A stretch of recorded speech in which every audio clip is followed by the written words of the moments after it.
Chers auditeurs, Shalom Uvracha. Ce cours est le Ilou Nishma de mon beau-frère Reb Tzvi ben Pinchas, Zichrono Livracha. Ce jeudi, 3 Tishri, est le jeûne de Gedalia, Tzom Gedalia. Et Shabbat en sera Shabbat Vayelech, Shabbat Shuva. À la sortie de Shabbat en sera le 6 Tishri, Vav Tishri, jour anniversaire de la Hiloula, de la rabbinite Hatzidkanit Chana, la mère du rabbin. Et jeudi, donc dès mercredi, avant le coucher de soleil, commencera le Yom Kippour. La paracha Vayelech est la paracha la plus courte de la Torah, avec 30 versets. Mais son siman est Adonia, qui a pour valeur numérique pour Gematria 70, car on inclut les 40 versets de la paracha précédente, Nitzavim. En effet, d'après le Rassag, Rav Saadia Gaon, le Chida et d'autres maîtres, la Torah contient 53 Gan Sidrot, car les deux Sidrot, Nitzavim et Vayelech, sont considérés comme une seule Sidra, même si, comme cette année, elles sont lues séparément. Comme on l'a dit, la paracha Nitzavim, être debout, représente la supériorité des Bnei Israël par leur essence même. Par contre, la paracha Vayelech et Ilala représente le niveau de progression atteint par nos propres efforts en allant de victoire en victoire dans notre service d'Hachem. Mechaïl lechaïl bavodat Hachem, aidé par le Moshe qui est en nous. On n'est pas omdim, immobile, comme les anges, les malachim, et on arrive par Vayelech à s'élever au-dessus des 10 niveaux de Nitzavim pour atteindre le niveau 11, Lifnei Hashem Elokeichem. On comprend que le siman de Vayelech, qui avec Nitzavim a 70 versets, Aïn Psukim, et Adonia, qui vient du mot Adon, maître. En effet, le nombre 70 représente la maîtrise, la perfection des 7 sentiments, des 7 midot, dans leurs 10 combinaisons. 7 fois 10 égale 70. Le mot Aïn signifie l'œil. C'est pourquoi les maîtres d'Israël sont appelés Einei Haïda, les yeux de la communauté. Car comme l'a dit le Rebbe, c'est uniquement si on maîtrise ces sentiments en les combinant harmonieusement que l'on peut diriger son foyer, sa communauté, voire un pays entier. Ceci exige avant et parallèlement d'étudier la Torah. C'est précisément à cela que fait allusion les 30 versets de la paracha Vayelech. 30 étant la valeur numérique de la lettre Lamed, qui signifie apprendre. D'ailleurs, la paracha Vayelech contient 2 mitzvot positives liées à l'étude de la Torah.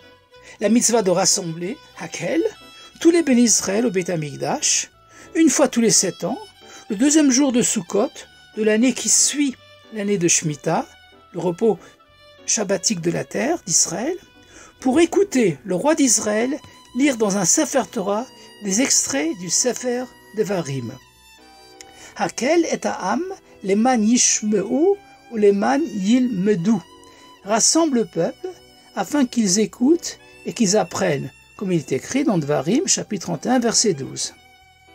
La deuxième mitzvah est la dernière mitzvah de la Torah. La mitzvah d'écrire un Sefer Torah. Devarim, chapitre 31, verset 19. Ve'ata, kitvu lachem et hashira azot, ve'lamda et bnei Israël. Et maintenant, écrivez pour vous ce cantique et enseigne-le aux enfants d'Israël. Le Shabbat qui précède Yom Kippour est appelé Shabbat Shuva. La raison simple est que nous lisons l'Haftara Shuva Israël. Reviens, repens-toi, Israël. Le Shabbat précédent Kippour. Mais la raison profonde, d'après le Hari HaKadosh, est que ce Shabbat, on doit faire Teshuvah pour toutes les actions, paroles et même pensées qui n'étaient pas consacrées à la sainteté, à la Gdusha, pendant tous les Shabbatot de l'année précédente. En effet, dans les 10 jours de Teshuvah, à Aseret Yemei Teshuvah, entre Rosh Hashanah et Yom HaKippourim, si on retire les 2 jours de Rosh Hashanah et le jour de Kippour, il reste une semaine entière. Pendant cette semaine, on doit faire Teshuvah chaque jour pour tous les jours de l'année qui tombent le même jour de la semaine. Et donc ce Shabbat Teshuvah, on doit faire Teshuvah pour tous les Shabbatot de l'année dernière. Pour ne pas oublier, renforcer ceci, on a la coutume, le minag, d'allumer le Shabbat Tshuva, 3 veilleuses de Tshuva, 3 Tshuva licht, qui brûleront tout le Shabbat. En effet, il y a 3 domaines dans lesquels on doit faire de Tshuva. Comme le dit David Amelech dans les Tehilim, Tehilim 34, verset 15, Soumera ve'asetov, bakesh shalom ve'rodfeu. Éloigne-toi du mal et fais le bien, recherche la paix et poursuis-la. Le Shabbat Vayelech, Shabbat Shuvah, nous prépare à Yom Kippourim. En effet, le jour de Kippour est le jour le plus saint, le plus kadosh de l'année, comme il est écrit dans Vayikra, chapitre 16, versets 31 et 34. Shabbat Shabbaton hi lachem, c'est pour vous un double Shabbat. Et ce jour est Achat Bashana, unique dans l'année. En ce jour, le juif le plus kadosh, le Kohen Gadol, rentrait seul dans l'endroit le plus kadosh, le Kodesh HaKodashim, le Saint des Saints, pour offrir l'encens, le Ktoret, comme il est écrit dans Vayikra, chapitre 16, versets 13 et 17.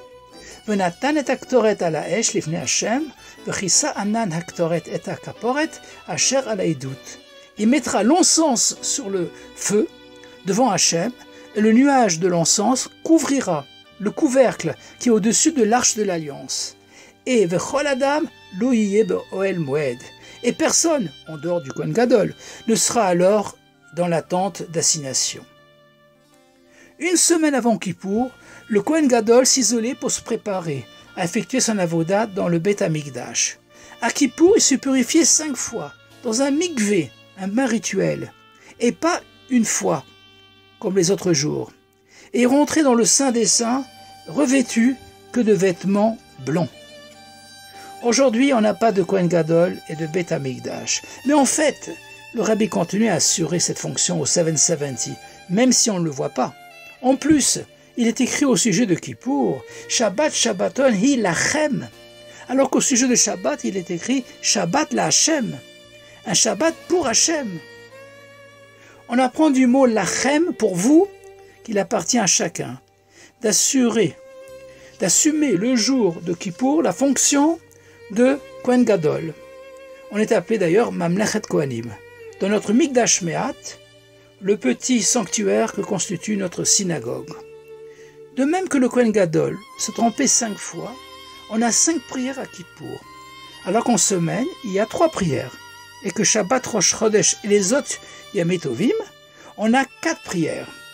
Ces 5 téphilotes correspondent aux 5 niveaux de l'âme. Nefesh, l'action, Maaseh. Ruach, les sentiments, Midot. Neshama, la pensée, l'intellect, Marshava, Vesechel. Chaya, la volonté, Ratzon. Et Yechida, le délice, Oneg.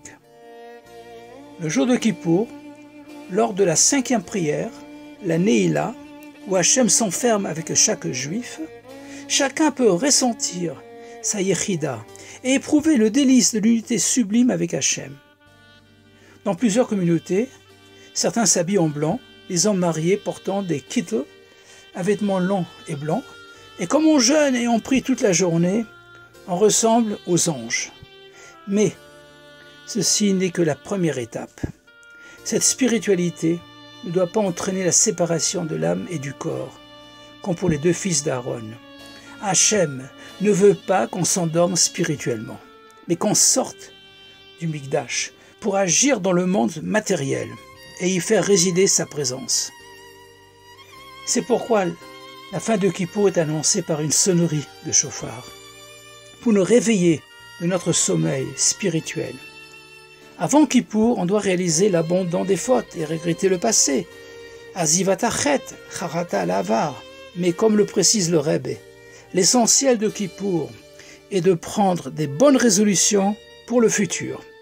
En effet, Kippour est un Yom Tov, où l'on fait une teshuva me'ahava, une teshuva par amour de Hachem, et pas par la crainte, une teshuva qui est beaucoup plus profonde, comparée à l'encens, le ktoret, offert sur l'autel en or à l'intérieur du Saint des Saints, une teshuva supérieure, teshuva ilaha, capable de transformer les fautes volontaires, zdonot, en mérite, zechuyot, et de créer un lien profond avec Hachem.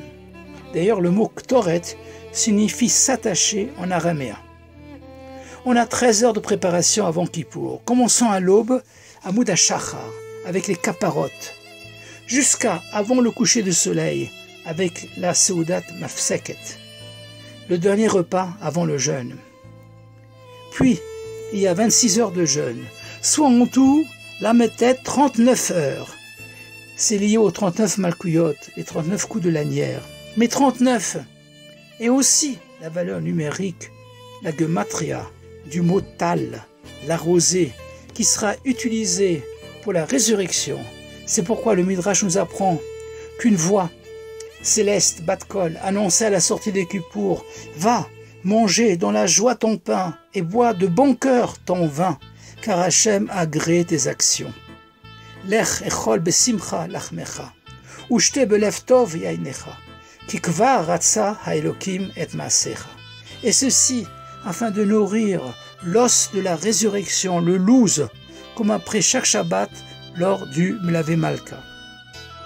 À la fin de Kippour, après la sonnerie, la Tekiya, et la proclamation, les Shana Haba Yerushalayim, l'an prochain à Jérusalem, on chante la marche de Napoléon, un chant de victoire, car on est sûr que Hachem a lavé toutes nos fautes, que nous méritions tous une Khatima avec Ma Khatima Tova, une Shana Tova Metuka, une année 5782 Tafshin Pebeit, Tereshnat Plaot Bakol, une année de merveille dans tout, avec le dévoilement du Rabbi Melech HaMashiach Miad Mamash, Yechi Adoneinu Moreinu V'Rabbeinu Melech HaMashiach Olam V'Ed, Shabbat Shalom, Good Shabbos, Shuvah, Good Yom Tov, et à bientôt dans le 3e Beit HaMikdash.